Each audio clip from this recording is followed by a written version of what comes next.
తెలంగాణలో ఎంసెట్. ఎంసెట్ అంటే దీన్ని మనం ఏమంటున్నాం? ఎప్సెట్ అని కూడా అంటున్నాం. ఈఏపీసీఈటీ ఎప్సెట్.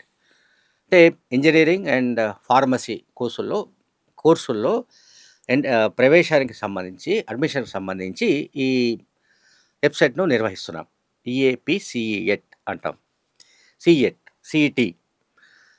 అయితే ఈ ఎంసెట్‌ను అంటే ఎప్సెట్‌ను రద్దు చేయాలని తెలంగాణ విద్యా కమిషన్ రాష్ట్ర ప్రభుత్వానికి సిఫార్సు చేసిన అంశాల్లో కీలకమైన అంశంగా కనబడుతోంది.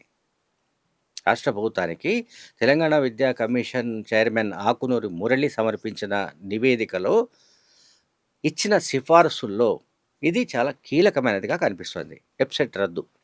సరే, ఎప్సెట్ రద్దు అవుతుందా కాదా అంటే అంతకుముందు మనం ఎంసెట్ అనేవాళ్ళం. ఇప్పుడు ఏంటంటే ఇంజనీరింగ్ అండ్ ఫార్మసీ.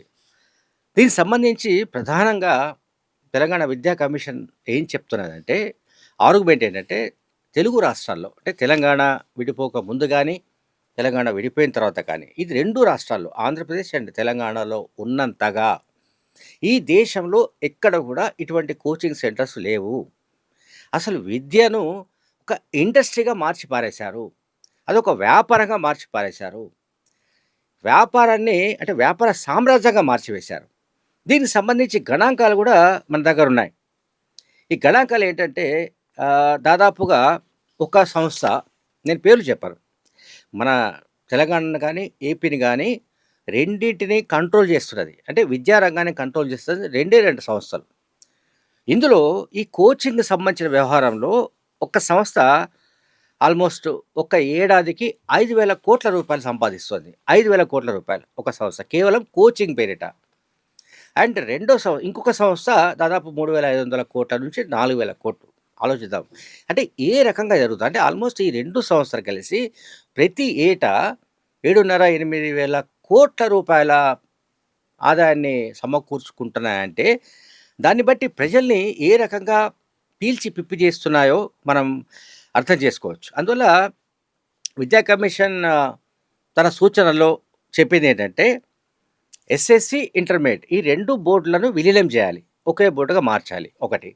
రెండోది, ఇంటర్మీడియట్‌లో ఫస్ట్ ఇయర్ బోర్డ్ ఎగ్జామ్ అవసరం లేదు. సెకండ్ ఇయర్ మాత్రమే. అంటే 12వ తరగతి అంటాం మనం. ఇంటర్మీడియట్ సెకండ్ ఇయర్ ఎగ్జామ్స్ మాత్రమే ఈ బోర్డు నిర్వహించాలి అని సూచించింది.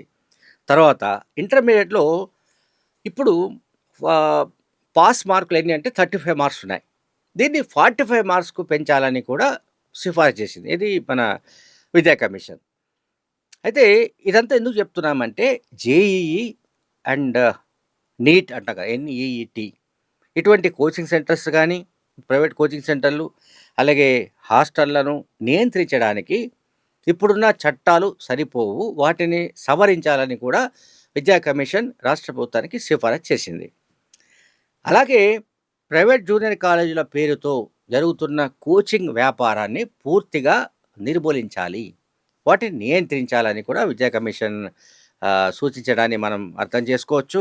అండ్ అలాగే మనకు గుర్తుంటే, చాలామంది గుర్తుండొచ్చు, 1980స్‌కు ముందు ఆల్మోస్ట్ అంటే ఎంసెట్‌కు ముందు ఇంటర్మీడియట్ మార్కుల ప్రాతిపదికనే ప్రొఫెషనల్ కోర్సుల్లో ఎంట్రన్స్ అడ్మిషన్ ఉండేది. అది ఎంబీబీఎస్ కావచ్చు, లేకపోతే ఇంజనీరింగ్ కావచ్చు, మరో ఫార్మసీ ఏదైనా సరే. ఆ తర్వాత ఎంసెట్ వచ్చింది.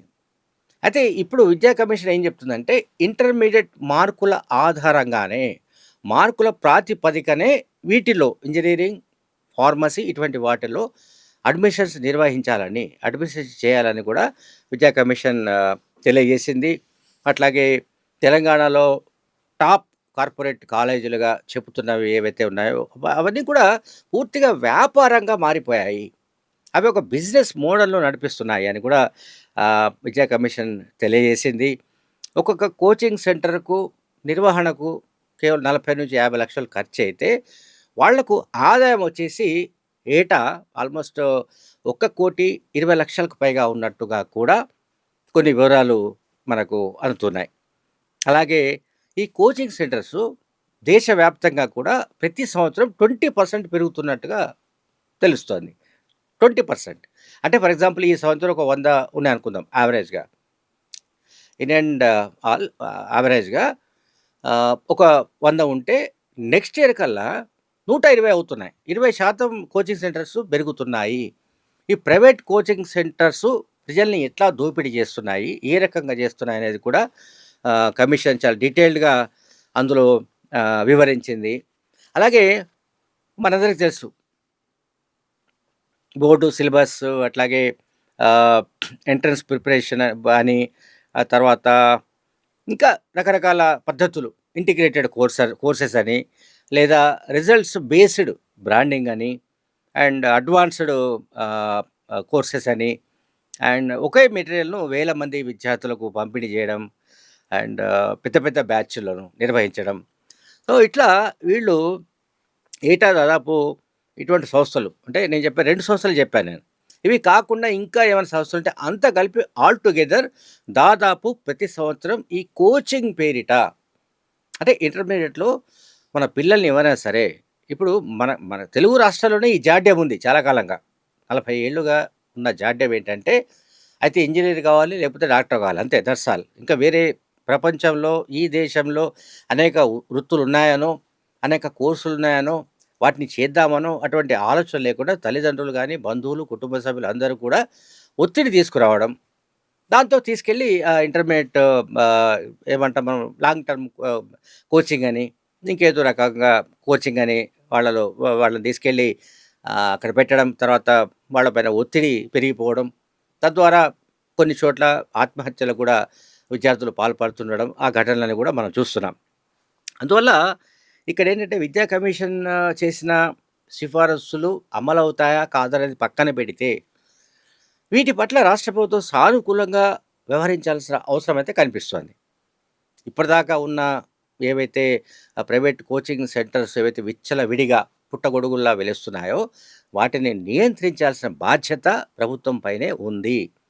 ఇప్పుడు ప్రైవేట్ కోచింగ్ సెంటర్స్ అయినా లేకుంటే ఇంకేదైనా సరే అది ప్రభుత్వానికి సంబంధించిన ప్రభుత్వ ఆధీనంలో ఉంటుంది.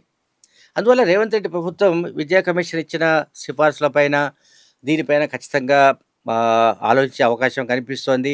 ఈ కోచింగ్ పేరిట ఒక పెద్ద వ్యాపార లాబీ నడుస్తోంది. కోచింగ్ పేరుతో, కోచింగ్ సెంటర్ల పేరుతో పెద్ద లాబీ నడుస్తున్నట్టుగా కనబడుతుంది. ఇంకా చెప్పాలంటే ఇంకో భాషలో చెప్పాలంటే మాఫియా అని కూడా అనుకోవచ్చు. ఈ మాఫియా వేల కోట్ల రూపాయల సామ్రాజ్యాన్ని నడిపిస్తోంది. వేల కోట్ల రూపాయల విద్యా వ్యాపార సామ్రాజ్యాన్ని నడిపిస్తోంది. అందువల్ల ఈ విద్యా వ్యాపార సామ్రాజ్యాన్ని దెబ్బ కొట్టాలంటే ఖచ్చితంగా ఈ ఎంసెట్ వంటి స్థాయి నుంచి, ఎఫ్సెట్ వంటి స్థాయి నుంచే సంస్కరణలు మొదలుపెడితే బాగుంటుందని సూచించింది. అలాగే విద్యార్థుల నుంచి ఏ రకంగా ఒక్కొక్క కోర్స్‌కి అంటే ఇంటర్మీడియేట్ అనుకోండి. ఇంటర్మీడియేట్ ఫీజు ఈ కళాశాలల్లో, ఈ కార్పొరేట్ కాలేజీలో ఆల్మోస్ట్ 2,00,000 దాకా కూడా ఉన్న ఆహ్, కాలేజెస్ ఉన్నాయి. సో, అందువల్ల ఏందంటే స్కూళ్ళు గానీ, కాలేజీలు గానీ ఇటువంటి వాటిల్లో జరుగుతున్న ఈ కోచింగ్ వ్యవహారం, ముఖ్యంగా కోచింగ్ సెంటర్ల వ్యవహారం, కోచింగ్ సెంటర్లు ఎందుకొస్తున్నాయి? బికాస్ ఆఫ్ ఎంసెట్, ఎఫ్సెట్ లాంటివి ఉన్న కారణంగా. సో, కాంపిటీటివ్ ఎగ్జామ్స్‌కి అటెండ్ కావాలి అంటే ఖచ్చితంగా ఈ కోచింగ్ సెంటర్‌లో జాయిన్ కావాలనే మానసికంగా తల్లిదండ్రులు ప్రిపేర్ చేయడం, వీళ్ళు అప్పు సప్పు చేసి ఉన్నదేదైనా అమ్మేసి వాళ్ళను జాయిన్ చేయడం, ఈ ఈ రకమైన పద్ధతులన్నీ జరుగుతున్నాయి. అందువల్ల దీన్ని కట్టడి చేయాలంటే ఖచ్చితంగా ప్రభుత్వం ఇప్పుడున్న చట్టాలను సవరించడంతో పాటుగా వీటన్నిటి పైన కొరడా జరిపించాల్సిన అవసరం ఉంది. వీటిని నియంత్రించాల్సిన అవసరం కూడా స్పష్టంగా కనిపిస్తోంది. Thank you very much.